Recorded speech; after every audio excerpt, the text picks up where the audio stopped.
public standpoint, but also from a financial standpoint. And from the financial standpoint, this will be reinvested back into Fair Park to make this a jewel of the city? Yes, yes. We have worked a long time so that the money made out here starts staying out here and not going. Who's with our elite men. Scott, how are you? Can you hear me? I can. Can you hear me okay? Yes, sir. Well, you know, it's a very interesting development out here. We've got Keith Pierce, one of the marathon men. He's number 10A. He was fourth here last year at the White Rock. He's kind of snuck off here with a couple of the half marathon runners. There's a good chance that a big part of the elite contingent thought maybe he was one of the half marathoners and let him sneak away. And he's actually opened up a very large gap, probably 40 seconds on the main pack of the elite runners. So it's really interesting development. Keith, obviously, you ran a 2:22 here last year. He's obviously in a position to be able to run with the top elite runners in this race. And it's very interesting. We're going to have to watch and see what happens here. Hey Scott, you train runners, you work with a lot of the Kenyans, you're a Kenyan team, you understand the strategy here. Just so that the folks at home, and as you can see, they're getting into the Arts District now near the Meyerson. When you're talking about the half marathon versus the full marathon, obviously two totally different races strategically. If of these three runners, one of them is the full marathon runner, he's going to be at the split when they break off at about the 9-mile mark.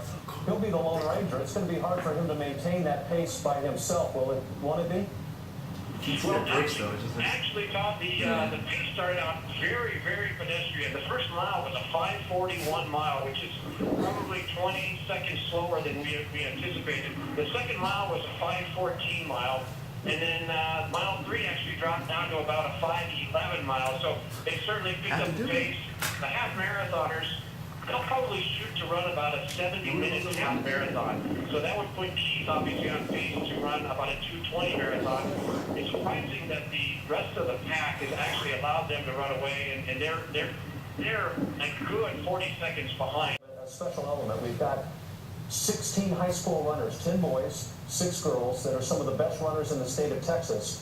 And the boys are running 2-mile legs, the girls are running 1-mile legs, and they're running against the Kenyans. So the Kenyans have a little bit of an incentive because there is a special bonus that they can hold off the high schoolers, an extra $1,500 in cash if they can do that. So hopefully we have a record of 9:44 for 2 miles. That's pretty darn good. It is really good, and not only has he run 9:44 for 2 miles, but just last month he was 4th at the Texas 3. School. He will be here December 7th. There'll be activities in the district all day long that particular day. You can come to the Dallas Museum of Art. It is free on that day. It's a Dr. Seuss themed day. Wow. There you go. How about that? We will have that's the opening of the Grinch. Can I just say, I hope we do not get hit. I know we're getting hit by water and cows, but they're getting closer and closer. I think they're trying to hit it.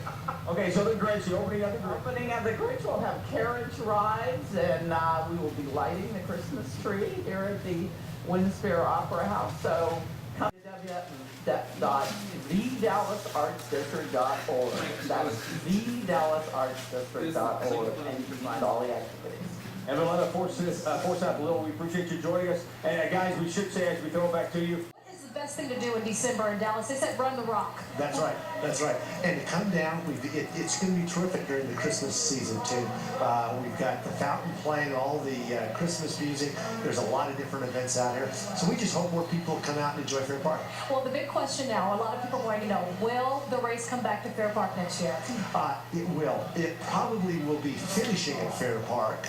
And we may start it downtown, but Fair Park's going to be a part of the race. Well, Mayor, we certainly appreciate you being here with us. And Todd and Julie. You know, Todd, it's like I say, a very interesting development. Keith Pierce, who ran here last year, he was 4th last year in a time of 2:22, 2 hours 22 minutes. He's kind of latched on to a couple of the half marathon runners, and he's running within his own race. He's running at about 2:20 pace for the marathon. And the half marathons marathoners are just pulling him along.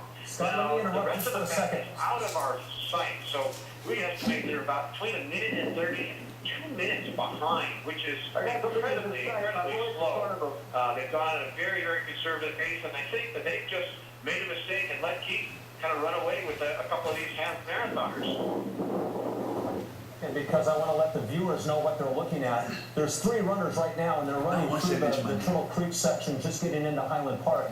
Of those 3, Keith Pierce is the one in the white shirt. He's actually in 3rd place. He's running the full 26.2-mile course. The other 2 runners are half marathon runners. They share the same course until just about mile 9 when the 2 courses will split.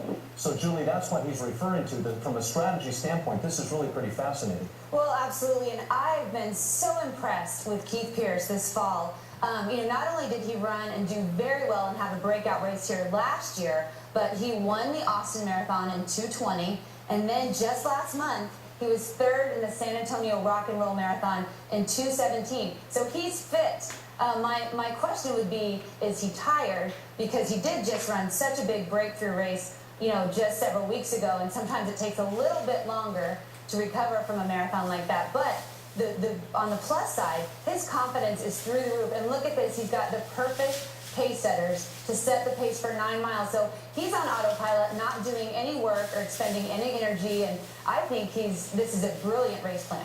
Scott, do you think that the Kenyans have any idea that Keith is running the full marathon, or we've lost Scott right now? So there's one of the half marathoners right there. And again, folks, if you're just joining us, the half marathon and the full marathon share the same course until just about the Granada when they split off at about mile 9. So of those 3 that you see there are 2 half marathoners and 1 full marathon. Now again, the story within the story today. He's going to step by here. We're going to get alongside. The pack of leaders is about 10, 11 of them, and Matt Galvin from Highland Park, they passed him. He was in the pack for a bit. Now he's behind. He's trying to get back in it, and he's only about a quarter mile to his relay point. The leader is. So it's outstanding that they are with that main pack, but I hope that somebody can give them the information that, hey, there's another leader out there. But what a thrill for these high school kids, and Matt Galvin is, probably in the midst of the race of his life right now. I hate to direct from the set, but I'm wondering if it's possible if we can get a aerial shot from the helicopter to understand the difference between that pack of Kenyans.